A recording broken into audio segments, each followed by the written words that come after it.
Good afternoon. Today I am talking to Yael Cabily. Once again, Yael, how are you doing today?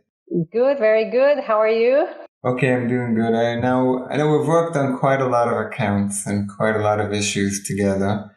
And lately, you and I have been working on selling Amazon accounts. That's right. Tell me a little bit how you went from an Amazon seller's lawyer to selling Amazon accounts. So I'm still an Amazon lawyer. I still have my firm. We do trademarks, copyrights, patents. You know that. So in addition to the firm, about a year ago, I started a separate company called Fortunet, as in fortune and internet, with my partner Michal. Michal she's also a lawyer and a businesswoman. She comes from the M&A world, so we kind of complete each other. But it started with the legal side. So I was, in the last 2 years, I've been helping a lot of sellers doing those transactions on the legal side. And then in the last 2 years, some of my larger clients came to me and told me, Yael, we want to buy some businesses. Maybe you can help us. And then some of my, private label clients came to me and asked if I could find them a buyer. And this is why we started these separate companies. So this is where we are right now. We helped, and we're still helping many of those Amazon sellers. We focus mostly on Amazon, other e-commerce businesses as well, but mostly Amazon sellers. Okay, now I always assume that most sellers assume that you're not allowed to sell an Amazon account. So is this even allowed by Amazon? Surprisingly, yes, it's allowed. Specifically, it's not forbidden. I mean, they don't, if you look at their terms of service, you won't find anything about buying or selling the account. They don't forbid it. They just don't talk about it. When we do it, when there's a transaction, we actually ask Amazon for their consent to change the ownership of the account. So everything is done with Amazon's blessing, and they agree. So you have a letter saying that you can go ahead and change the entity from the seller to the buyer. Who are your typical sellers selling Amazon accounts? The sellers, it can be those that have other projects and other, maybe another activity. They want to invest the money in something else. Most of them just, want to cash out and then start another Amazon business. That's most of my clients. Sometimes these are two, partners that want to, be apart, and so they had to sell the business. So really depends of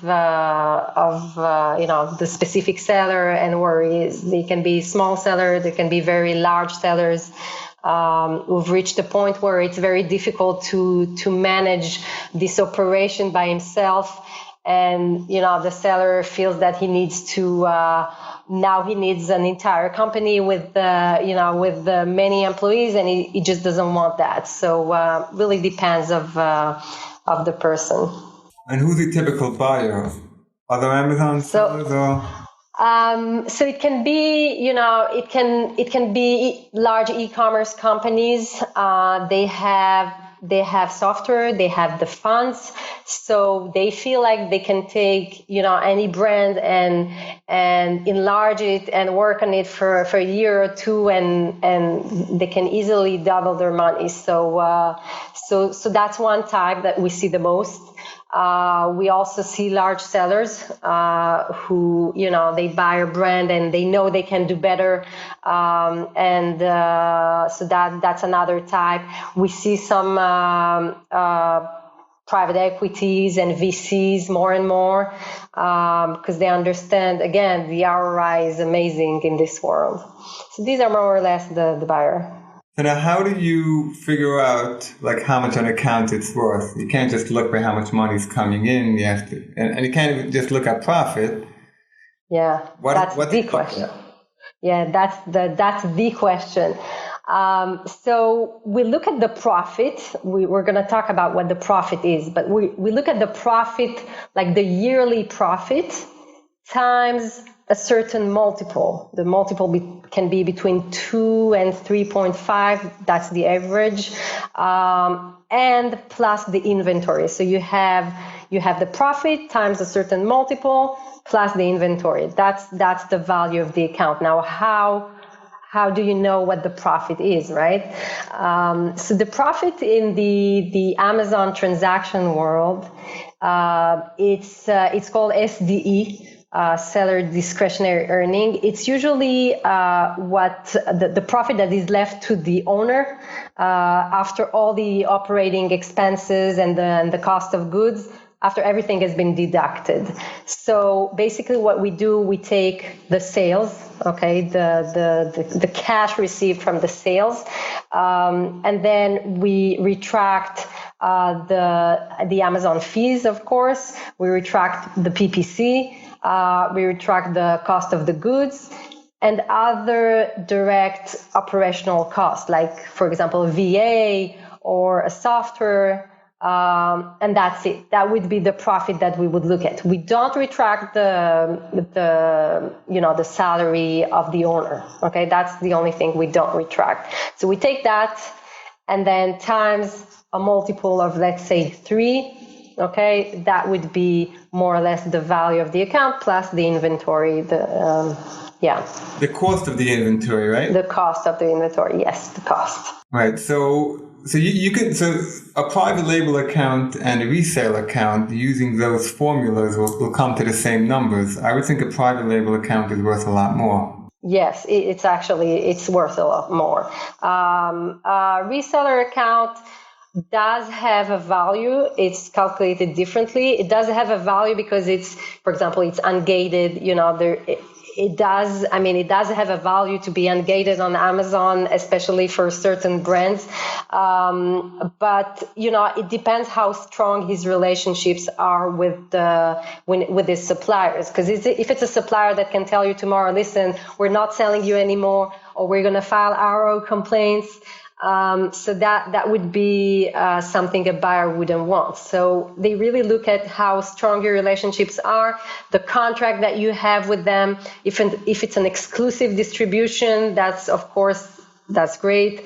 And if you're selling without authorization and you get complaint, that's a different issue. Mm-hmm. Now, how long does a typical transaction like this take?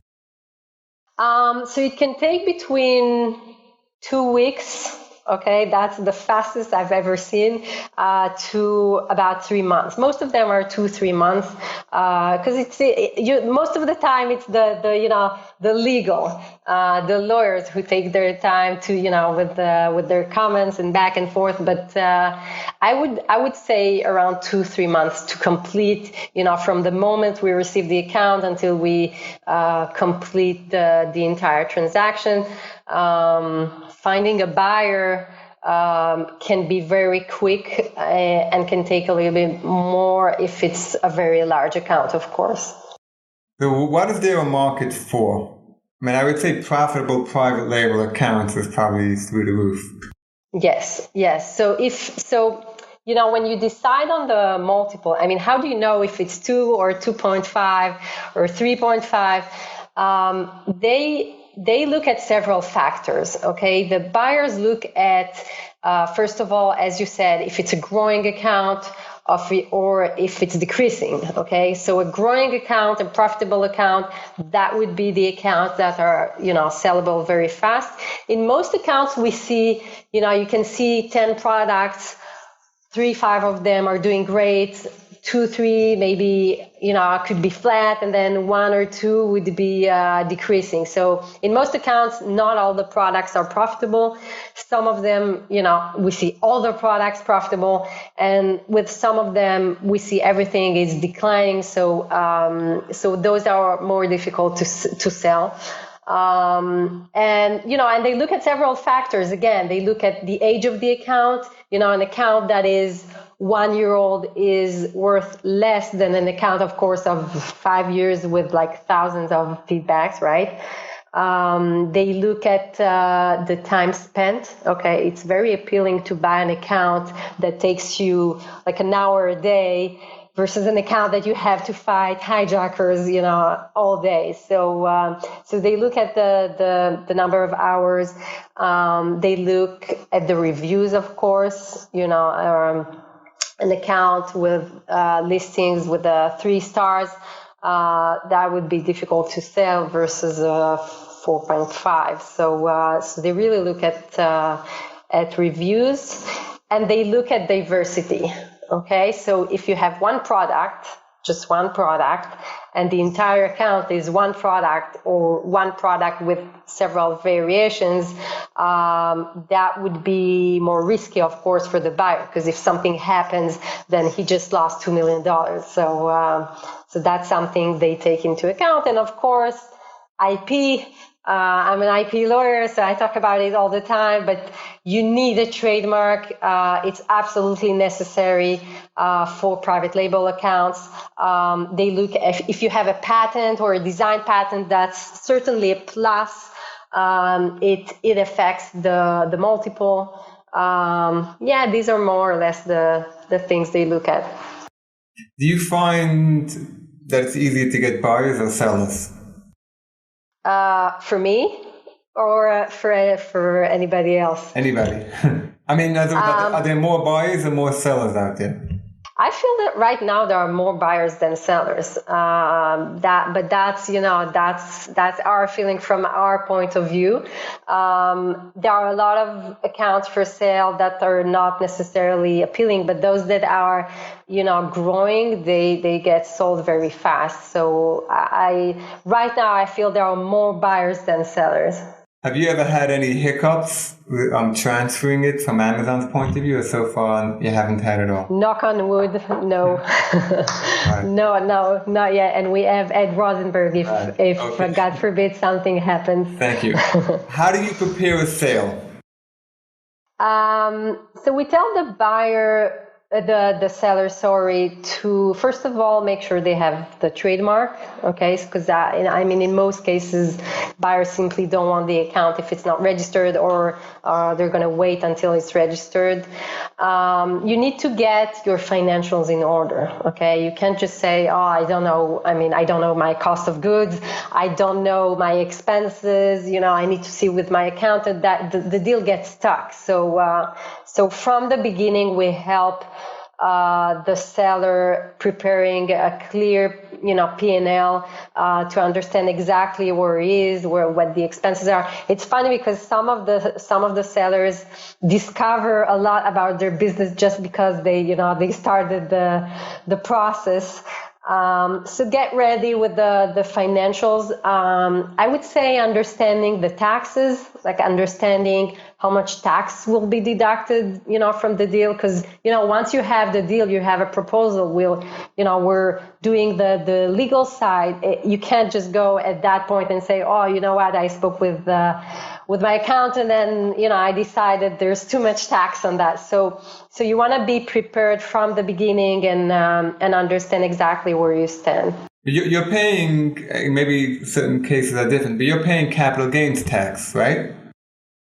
So we can do an entire presentation about tax. It really depends on what kind of deal this is. By the way, there are several kinds of deals. You can you can sell your entire business, like your company, okay, selling shares of your company, or you can sell the assets. Meaning you sell the account or the listings, and you sell the trademark and everything, but not the company. So I gotta say that most deals are asset, purchase. So you sell the assets and not the company in most cases. But we do see some other transaction where it's the company. It really depends. When it's a large one, it's sometimes the entire company. Which country are most of the buyers located? U.S., China? I mean, my connections are mostly U.S. And some of them in Israel, but I'm sure it's growing, and we every day there are more and more buyers. So I believe it will spread to China as well, and Europe as well. So, but we work mostly with U.S. and Israeli buyers. Does anything change when it's international? If like one buyer is in Europe and one seller is in the US, or it's more or less the same process? No, the only difference I see is with a European transaction, I find it difficult to transfer the account. So while changing the ownership of a US account is very easy, with Europe, we usually just transfer the listings. So, you transfer the listing to the buyer's European account, and you leave the European account because it can take several months until it's transferred. We just had one. It took 3 months for Amazon to approve the transfer. So you transfer the listings and the inventory.